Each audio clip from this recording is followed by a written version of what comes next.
In today's video, I'm going to complete my Learning How to Pass Pro. If you have any questions, check the description for notes. I will be leaving notes that I would use from every single game day to practice, to film, to pretty much get me through the week and get me prepared. So, the first thing that a lot of people kind of commented is your offensive line not sliding on play action pass. So, let's bring up the Pass Pro and let's have slide left. Obviously, you heard that my quarterback said something, but my offensive line is not sliding. Well, why is that? The whole purpose of play action is for the defense to crash down on the run. Obviously, hence the word play action, like you're acting like you're going to be running the ball when in reality you're pulling it and you're throwing it. Obviously, I have a much more overpowered team than you temp, but I just wanted to demonstrate this video on how things are effective in this without having too much of a negative defense affecting me. So therefore, your offensive line is not going to slide. And here's what it pretty much is going to look like. It's going to be pretty much base, and you'll have whoever you need when you read your plays. Now, for some reason, if you do want to half slide versus play action, this is what you do. You're going to block your running back in. So now the play action effect is gone. Then what you're going to do is you're going to half slide. Now that you have slide left because it's an under front, you are now able to, read the defense, half slide when needed. And the only downside to this is you don't get the true play action effect. The camera just zooms in on you, and the defense doesn't really bite on the threat of you running the ball actually during this play. So keep that in mind. I just really want to address that because I know a lot of people in the comments of my last video were asking me, why is my offensive line not sliding versus play action? All right, the other thing I want to talk to you guys about is IDing the Mike linebacker. You guys were blowing up my comment section about how do I ID the Mike linebacker and what does it really do? So let's start off simple. How do you ID the Mike linebacker? You're going to press L1 or LB, and you're going to press X or A. Now, here is where you can go left, up, right, or down to choose who you want the Mike linebacker to be. It is typically going to start out on the middle linebacker of the field, and that's fine for most of your scenarios that you want or you need inside NCAA, real life, or Madden 25. And all that the ID and Mike do is it alerts the quarterback on who the Mike is on the field, and it alerts the running back who is the Mike in the offensive line, who is the Mike. In real life, it is kind of the offensive line's job to determine where the blitz is coming and how to adjust from it from there. They don't really like their quarterback telling them how to adjust. They just want to feel the game and kind of go from there. All right, well, now that we know what the mic does and how do we use it, let's talk about why and when you should use it. So let's break down this play. We have an even defensive line front. Your offensive line coach or your coach might tell you differently, but when I was ever getting taught football and things like that, this formation that you're seeing on the defensive line is called even because there's nobody head up or in the inside shades of the guard and or center. So what does this tell you? Well, it's even, and so now you can really slide either way. Now, there's a correct way to slide on this play. You're going to slide right, and why is that is because of the fact that that DB over 86 is going to blitz. Well, how do I know this? How do I know this is because read the other two DBs outside of him. I know they're not blitzing because of how they're standing and how they're reacting. They're deep off the ball and they are kind of more up and elevated. Whereas the DB over 86 is kind of more in an athletic stance, like he's going to blitz the quarterback. So what are we going to do is we're going to half side the line right, and our running back still has the mic in the middle of the field. Well, we know he's not blitzing. So how do we change? So first, you're going to want to give your running back a little route so you can motion him over. Now that he's motioned over, you can give your running back a block and release. And now that you are sliding right, you're blocking your running back and checking him. How do we finish this? Now we're just going to mic, and we are now going to mic the DB that is blitzing. So now that the DB is blitzing, we now see that ETN has that DB's blitz. That is his job, his responsibility. He can now make the play to go chip him, hit him, and then release. Now, if he pancakes him or flats him where he gets taken out of the play, then you have to adjust your play.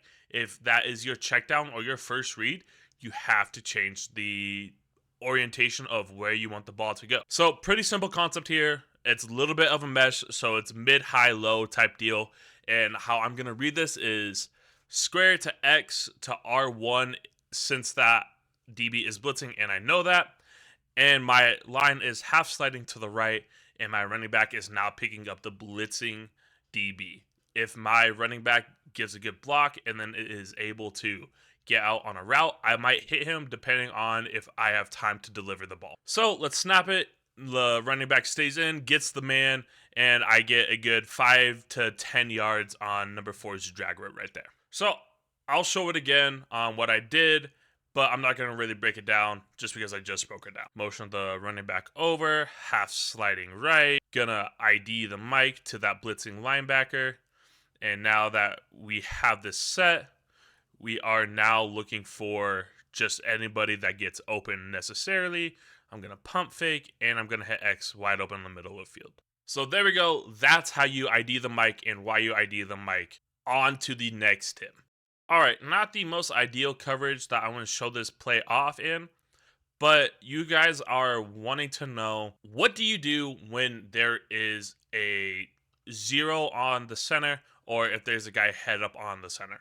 So with this, there's 3 down linemen, so there's a couple of things you can do. You can, 1, look out for the blitzer if there is a blitzer, or 2, you can, just stick base and kind of form that pocket around you. It is really up to you. Now, what I like to do personally is, because it is a 3 down front, I'm going to slide the line to my quarterback's blind side. So my quarterback is right-handed, so I'm going to pass pro left. And one other thing I'm going to do, because there are only 3 defensive linemen rushing me, is I'm actually going to double team the head up center or the 0. And you might ask, why do I do that? It is so the fact that I know for a fact that 90 is going to be covered.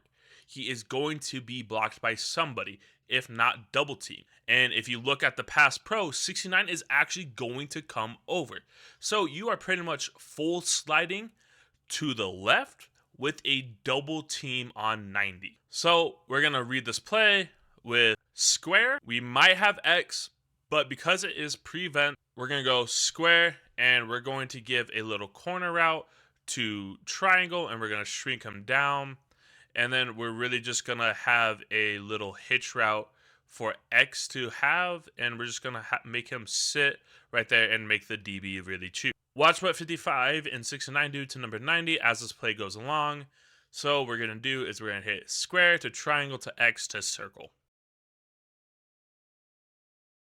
If you saw 69 engage in number 55's block, and it was really well executed.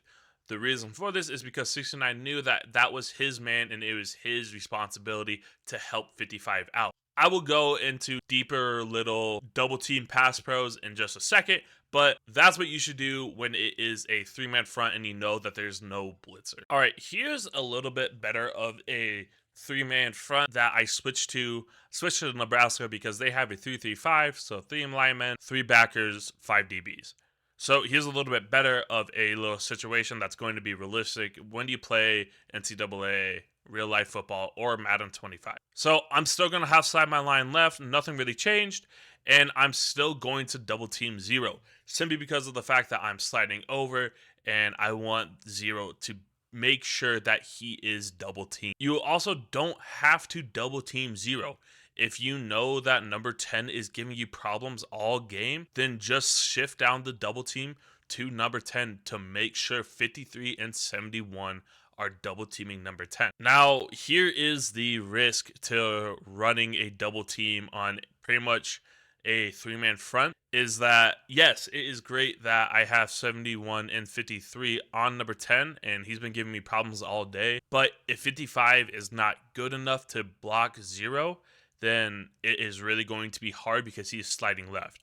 The only way 55 can truly not mess up if he gets beat is if 69 helps him out. So keep that in mind if you're going to double team on a 3-man front, but essentially that's what it's going to be. And like I said, I still half slide my line to my blind side as a right-handed quarterback. If you have a left-hand quarterback, you want to slide your half side of your line or full side of your line to the right. All right, and now how I'm going to read this play is I'm going to read it square to X to circle, and if I have the deep ball, I can hit triangle. Square to X, and it looks like I got to roll out, and that's fine. I got circle, and I just delivered late. If I read it sooner, I probably would have had a little bit better of a time completing it, but that is essentially how you would double team on a three-man front in pass pro. So you may be asking yourself, well, if that's how you double team on a three-man front, how do I double team when I'm facing a four-man front?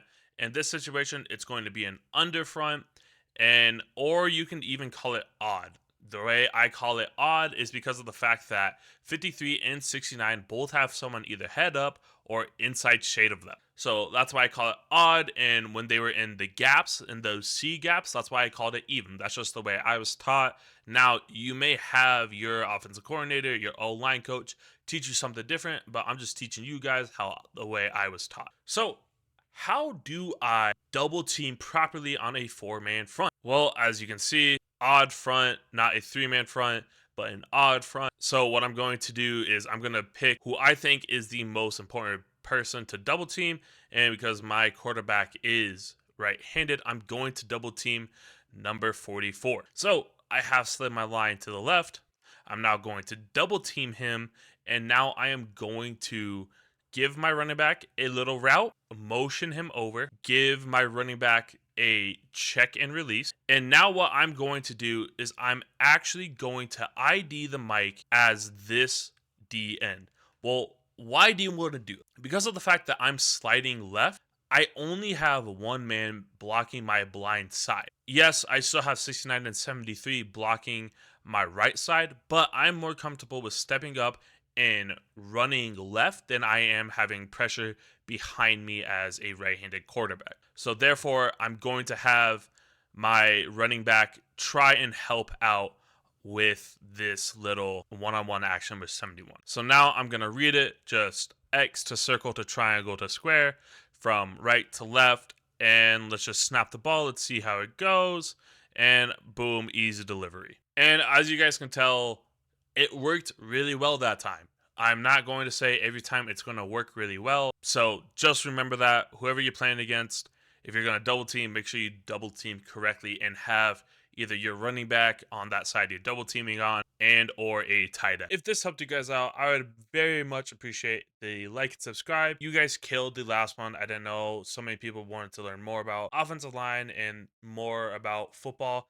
which is great. I would love to teach you guys some more. And because I want to teach you guys some more, in my next video, I'm going to be teaching you guys some of the fundamentals about run plays, about inside and outside zone. So that'll be the next teaching video for you guys. So stick around for that. But as always, I hope you guys like the video. And if you learned something, let me know down below. If you need help, let me know down below in the comment section. And if you still want to, learn more, check my description. Like I said, I will be leaving notes there. So if you have any more questions, comments, and concerns, look there. And if you can't answer your own question, then absolutely put it in the comments below. I would love to chat with you guys once again and help you guys out win some more football games. As always, I'll catch you on the next video. Peace.